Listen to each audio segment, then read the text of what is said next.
नारायण नारायण। प्रिय भक्तों, मेरे YouTube चैनल हिंदू भक्ति में आपका स्वागत है। आज का पावन दिन 7 अगस्त 2025 गुरुवार। ये शुभ दिवस समर्पित है गुरु बृहस्पति देव को, जो ज्ञान, धर्म, विवेक और शुभता के प्रतीक हैं। बृहस्पति देव की कृपा से जीवन में संतान सुख, विवाह में सफलता और धन समृद्धि सहज रूप से प्राप्त होती है। ऐसा माना गया है कि जो भक्त गुरुवार के दिन श्रद्धा, संयम और विश्वास के साथ व्रत करते हैं, उनके जीवन की सभी बाधाएं शांत हो जाती हैं और आरंभ होता है सुखमय, संतुलित और समृद्ध जीवन का मार्ग।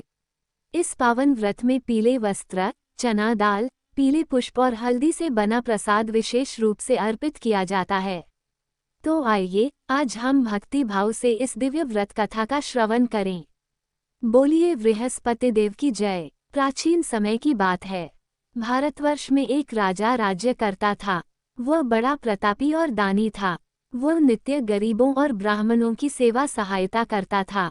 वह प्रतिदिन मंदिर में भगवान दर्शन करने जाता था, लेकिन ये बात उसकी रानी को अच्छी नहीं लगती थी। वह न ही पूजन करती थी और न ही दान करने में उसका मन लगता था। एक दिन राजा शिकार खेलने वन को गए हुए थे तो रानी और दासी महल में अकेली थी। उसी समय बृहस्पतिदेव साधु भेष में राजा के महल में भिक्षा के लिए गए और भिक्षा मांगी तो रानी ने भिक्षा देने से मन कर दिया। रानी ने कहा कि हे साधु महाराज, मैं तो दान पुण्य से तंग आ गई हूँ। इस कार्य के लिए मेरे पतिदेव ही बहुत है। अब आप ऐसी कृपा करें कि सारा धन नष्ट हो जाए तथा मैं आराम से रह सकूं। साधु ने कहा, देवी तुम तो बड़ी अजीब हो। धन और संतान से कौन दुखी होता है? इसकी तो सभी कामना करते हैं। पापी भी पुत्र और धन की इच्छा करते हैं। अगर तुम्हारे पास अधिक धन है तो भूखे मनुष्यों को भोजन कराओ, प्याऊ लगवाओ, ब्राह्मणों को दान दो, कुआं, तालाब, बावड़ी, बाग बगीचे आदि का निर्माण कराओ। मंदिर, पाठशाला, धर्मशाला बनवाकर दान दो। निर्धनों की कुंवारी कन्याओं का विवाह कराओ।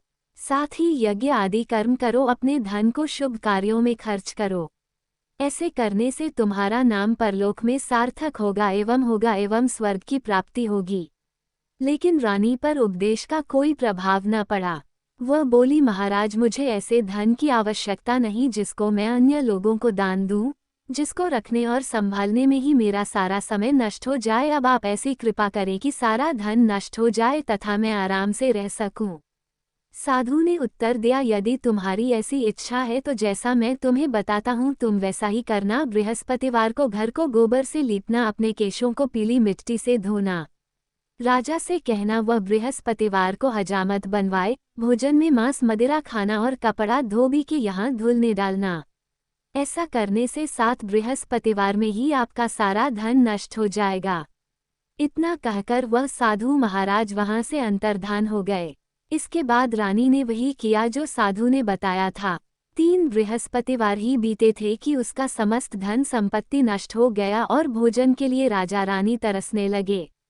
तब एक दिन राजा ने रानी से कहा कि तुम यहाँ पर रहो, मैं दूसरे देश में चाकरी के लिए चला जाऊं, क्योंकि यहाँ पर मुझे सभी मनुष्य जानते हैं, इसलिए कोई कार्य नहीं कर सकता। देश चोरी परदेश भीख बराबर है। ऐसा कहकर राजा परदेश चला गया। वहां जंगल को जाता और लकड़ी काटकर लाता और शहर में बेचता। इस तरह जीवन व्यतीत करने लगा। इधर राजा के बिना रानी और दासी दुखी रहने लगी। किसी दिन भोजन मिलता और किसी दिन जल पीकर ही रह जाती। एक समय जब रानी और दासियों को 7 दिन बिना भोजन के रहना पड़ा तो रानी ने अपनी दासी से कहा, हे दासी, पास ही के नगर में मेरी बहन रहती है। वह बड़ी धनवान है। तू उसके पास जा और 5 सेर बेझर मांग कर ले आ, ताकि कुछ समय के लिए थोड़ा बहुत गुजर बसर हो जाए। दासी रानी की बहन के पास गई। उस दिन बृहस्पतिवार था। रानी की बहन उस समय बृहस्पतिवार की कथा सुन रही थी। दासी ने रानी की बहन को अपनी रानी का संदेश दिया, लेकिन रानी की बहन ने कोई उत्तर नहीं दिया। जब दासी को रानी की बहन से कोई उत्तर नहीं मिला तो वह बहुत दुखी हुई। उसे क्रोध भी आया। दासी ने वापस आकर रानी को सारी बात बता दी। सुनकर रानी ने कहा कि है दासी, इसमें उसका कोई दोष नहीं है। जब बुरे दिन आते हैं तब कोई सहारा नहीं। अच्छे बुरे का पता विपत्ति में ही लगता है। जो ईश्वर की इच्छा होगी वही होगा। ये सब हमारे भाग्य का दोष है। ये सब कहकर रानी ने अपने भाग्य को कोसा। उधर रानी की बहन ने सोचा कि मेरी बहन की दासी आई थी, लेकिन मैं उससे नहीं बोली, इससे वो बहुत दुखी हुई होगी। कथा सुनकर और पूजन समाप्त कर वह अपनी बहन के घर गई और कहने लगी, हे बहन, मैं बृहस्पतिवार का व्रत कर रही थी। तुम्हारी दासी गई, लेकिन जब तक कथा होती है तब तक न उठते हैं और न बोलते हैं, इसीलिए मैं नहीं बोली। कहो, दासी क्यों गई थी? रानी बोली, बहन, हमारे घर अनाज नहीं था। ऐसा कहते कहते रानी की आंखें भर आई। उसने दासियों समेत 7 दिन तक भूखा रहने की बात भी अपनी बहन को बता दी। इसलिए मैंने दासी को तुम्हारे पास 5 सेर बेझर लेने के लिए भेजा था। रानी की बहन बोली, बहन देखो, बृहस्पति देव सबकी मनोकामना पूर्ण करते हैं। देखो, शायद तुम्हारे घर में अनाज रखा हो। पहले तो रानी को विश्वास नहीं हुआ, परंतु बहन के आग्रह करने पर उसने दासी को अंदर भेजा। दासी घर के अंदर गई तो वहां पर उसे एक घड़ा बेझर से भरा मिल गया। उसे बड़ी हैरानी हुई। उसने बाहर आकर रानी को बताया।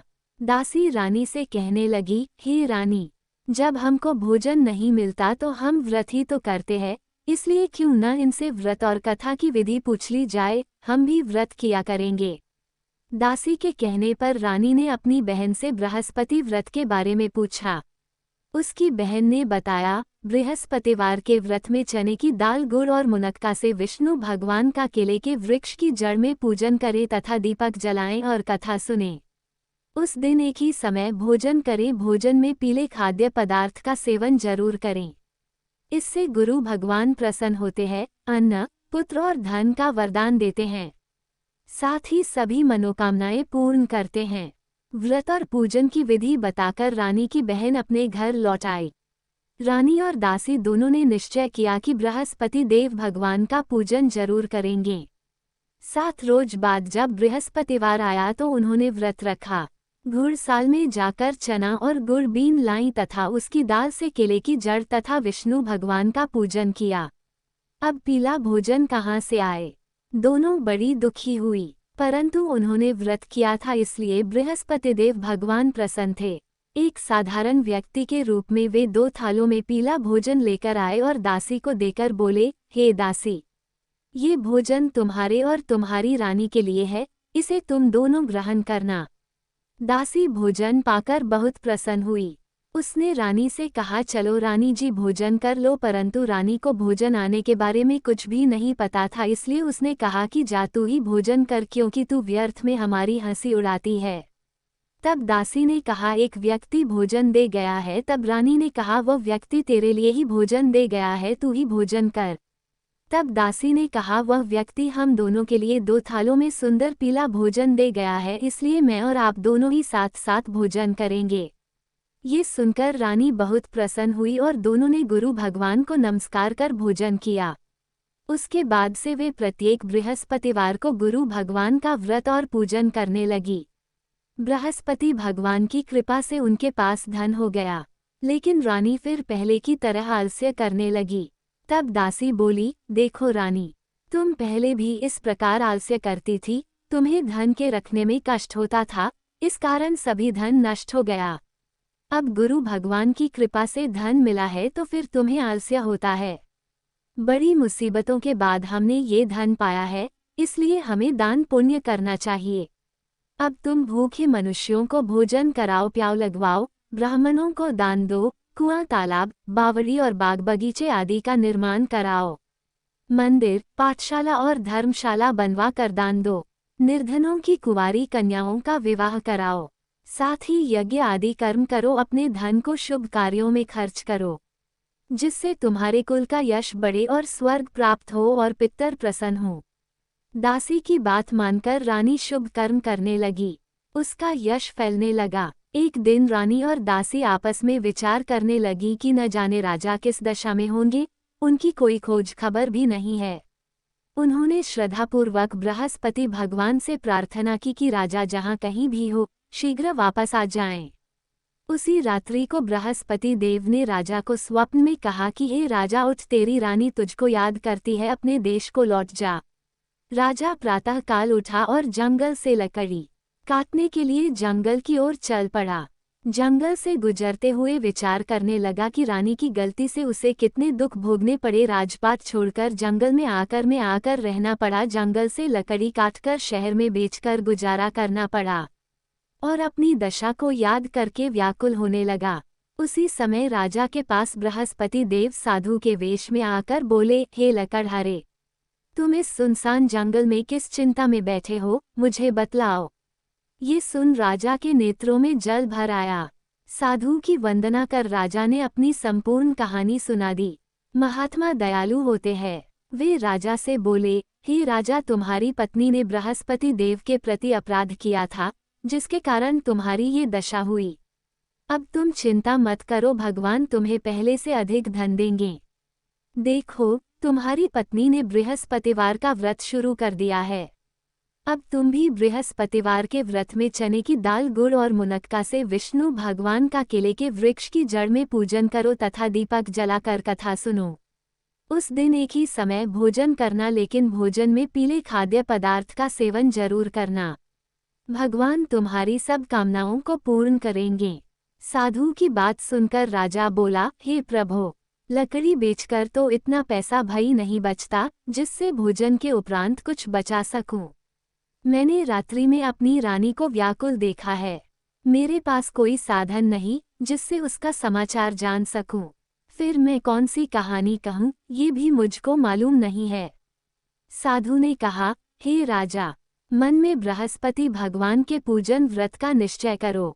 वे स्वयं तुम्हारे लिए कोई राह बना देंगे। बृहस्पतिवार के दिन तुम रोजाना की तरह लकड़ियां लेकर शहर में जाना। तुम्हें रोज से दोगुना धन मिलेगा, जिससे तुम भली भांति भोजन कर लोगे तथा बृहस्पति देव की पूजा का सामान भी आ जाएगा।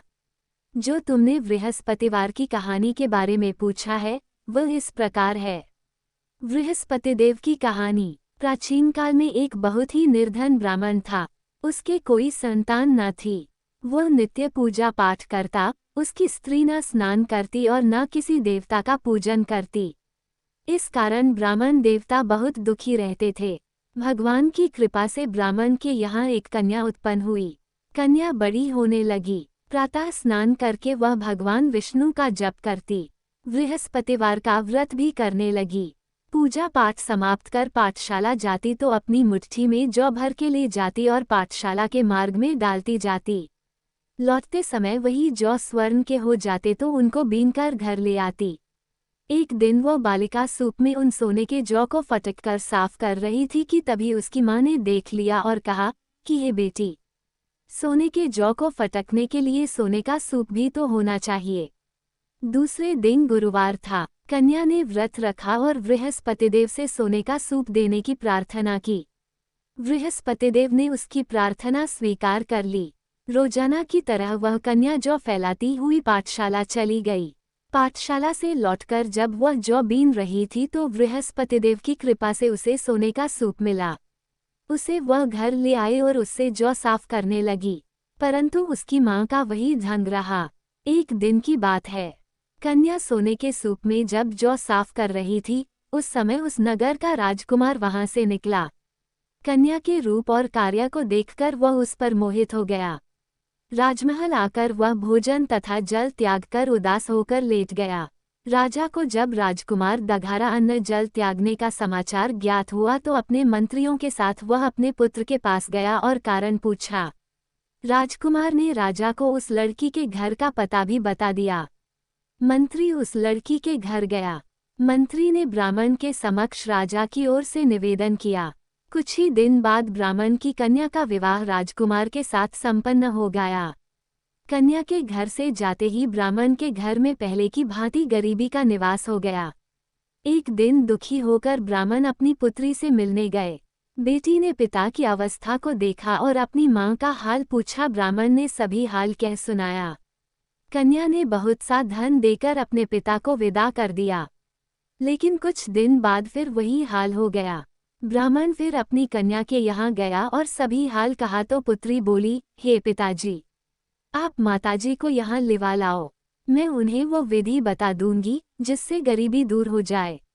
ब्राह्मण देवता अपनी स्त्री को साथ लेकर अपनी पुत्री के पास राजमहल पहुंचे तो पुत्री अपनी माँ को समझाने लगी, हे माँ, तुम प्रातःकाल स्नानादि करके विष्णु भगवान का पूजन करो तो सब दरिद्रता दूर हो जाएगी। परंतु उसकी माँ ने उसकी एक भी बात नहीं मानी। वह प्रातःकाल उठकर अपनी पुत्री की बची झूठन को खा लेती थी। एक दिन उसकी पुत्री को बहुत गुस्सा आया, उसने अपनी माँ को एक कोठरी में बंद कर दिया। प्रातः उसे स्नानादि करा के पूजा पाठ करवाया तो उसकी माँ की बुद्धि ठीक हो गई। इसके बाद वह नियम से पूजा पाठ करने लगी और प्रत्येक बृहस्पतिवार को व्रत करने लगी। इस व्रत के प्रभाव से मृत्यु के बाद वह स्वर्ग को गई। वह ब्राह्मण भी सुखपूर्वक इस लोक का सुख भोगकर स्वर्ग को प्राप्त हुआ। इस तरह कहानी कहकर साधु बने देवता वहां से लोप हो गए। धीरे धीरे समय व्यतीत होने पर फिर बृहस्पतिवार का दिन आया। राजा जंगल से लकड़ी काटकर शहर में बेचने गया। उसे उस दिन और दिनों से अधिक धन मिला। राजा ने चना, गुड़ आदि लाकर बृहस्पतिवार का व्रत किया। उस दिन से उसके सभी क्लेश दूर हुए। परंतु जब अगले गुरुवार का दिन आया तो वह बृहस्पतिवार का व्रत करना भूल गया। इस कारण बृहस्पति भगवान नाराज हो गए। उस दिन उस नगर के राजा ने विशाल यज्ञ का आयोजन किया था तथा अपने समस्त राज्य में घोषणा करवा दी कि सभी मेरे यहाँ भोजन करने आवें। किसी के घर चूल्हा न जले। इस आज्ञा को जो न मानेगा उसको फांसी दे दी जाएगी। राजा की आज्ञानुसार राज्य के सभी वासी राजा के भोज में सम्मिलित हुए, लेकिन लकड़हारा कुछ देर से पहुंचा, इसलिए राजा उसको अपने साथ महल में ले गए। जब राजा लकड़हारे को भोजन करा रहे थे तो रानी की दृष्टि उस खूंटी पर पड़ी जिस पर उसका हार लटका हुआ था। उसे हार खूंटी पर लटका दिखाई नहीं दिया।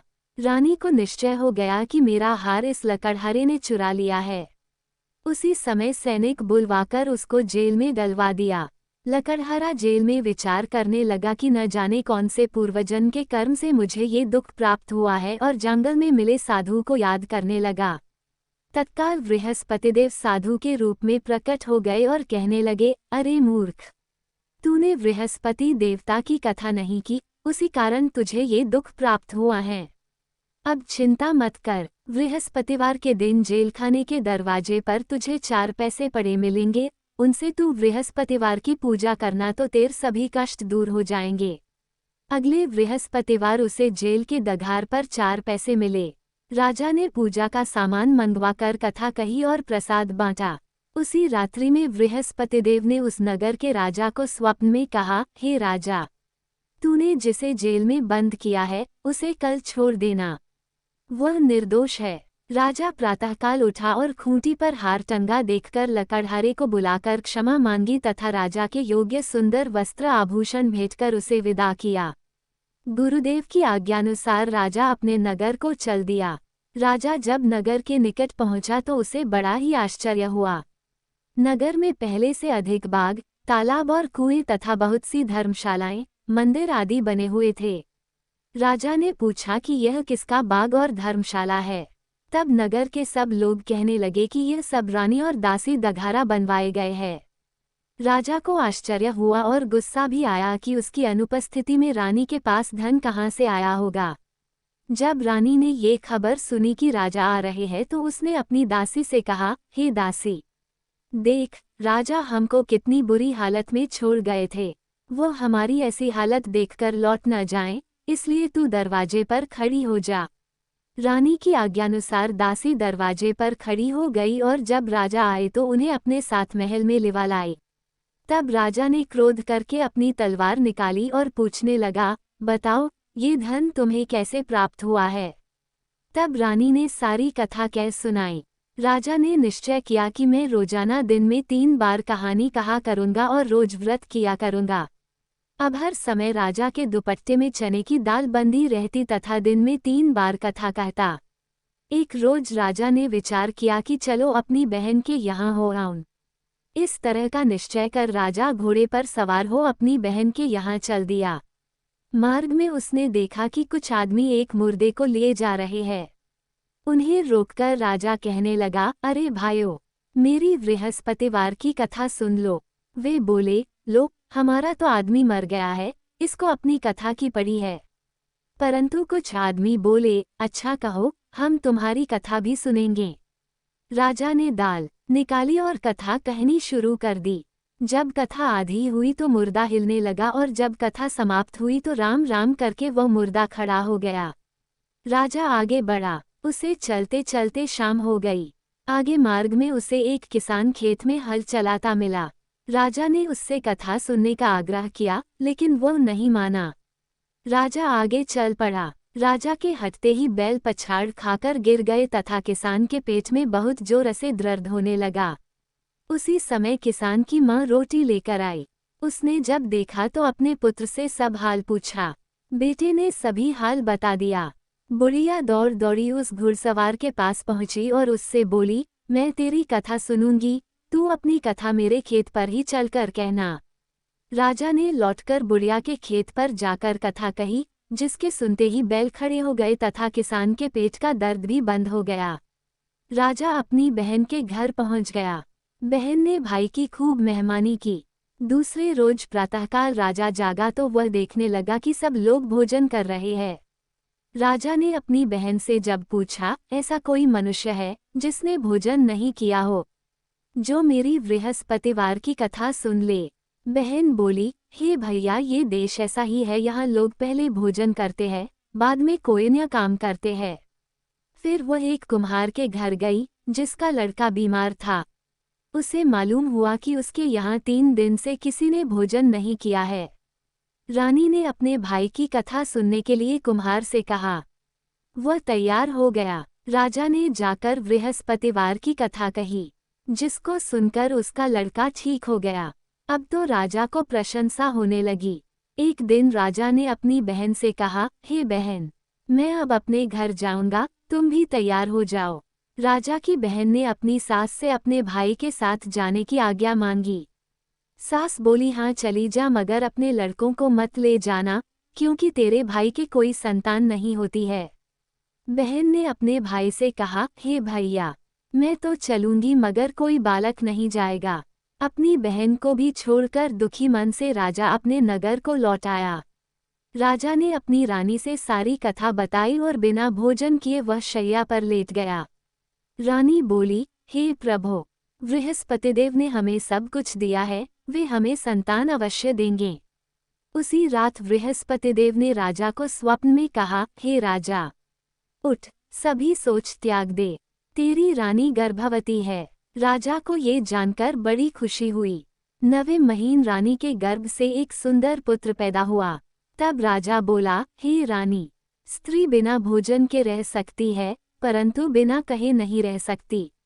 जब मेरी बहन आए तो तुम उससे कुछ मत कहना। रानी ने हाँ कर दी। जब राजा की बहन ने ये शुभ समाचार सुना तो वह बहुत खुश हुई तथा बधाई लेकर अपने भाई के यहाँ आई। रानी ने तब उसे आने का उलाहना दिया। जब भाई अपने साथ ला रहे थे तब टाल गई। उनके साथ न आए और आज अपने आप ही भागी भागी बिना बुलाया आ गई। तो राजा की बहन बोली, भाई, मैं इस प्रकार न कहती तो तुम्हारे घर औलाद कैसे होती। बृहस्पतिदेव सभी कामनाएं पूर्ण करते हैं। जो सद्भावनापूर्वक बृहस्पतिवार का व्रत करता है एवं कथा पढ़ता है अथवा सुनता है और दूसरों को सुनाता है, बृहस्पतिदेव उसकी सभी मनोकामनाएं पूर्ण करते हैं, उनकी सदैव रक्षा करते हैं। जो संसार में सद्भावना से गुरुदेव का पूजन एवं व्रत सच्चे हृदय से करते हैं, उनकी सभी मनोकामनाएं वैसे ही पूर्ण होती है, जैसी सच्ची भावना से रानी और राजा ने बृहस्पतिदेव की कथा का गुणगान किया तो उनकी सभी इच्छाएं बृहस्पतिदेव जी ने पूर्ण की। अनजाने में भी बृहस्पतिदेव की उपेक्षा न करें, ऐसा करने से सुख शांति नष्ट हो जाती है। इसलिए सबको कथा सुनने के बाद प्रसाद लेकर जाना चाहिए, नहीं तो भगवान का निरादर होता है। यह उम्मीद करते हैं कि हमारे द्वारा दी गई जानकारी आपको उपयोगी और पसंद आई होगी। यदि आपको ये जानकारी अच्छी लगी हो तो कृपया हमारे चैनल को सब्सक्राइब, लाइक और शेयर जरूर करें। व्रत कथा और धार्मिक जानकारी के लिए हमारे YouTube चैनल हिंदू भक्ति के साथ जुड़े रहें। हम हमेशा नई और रोचक जानकारी लाते रहेंगे।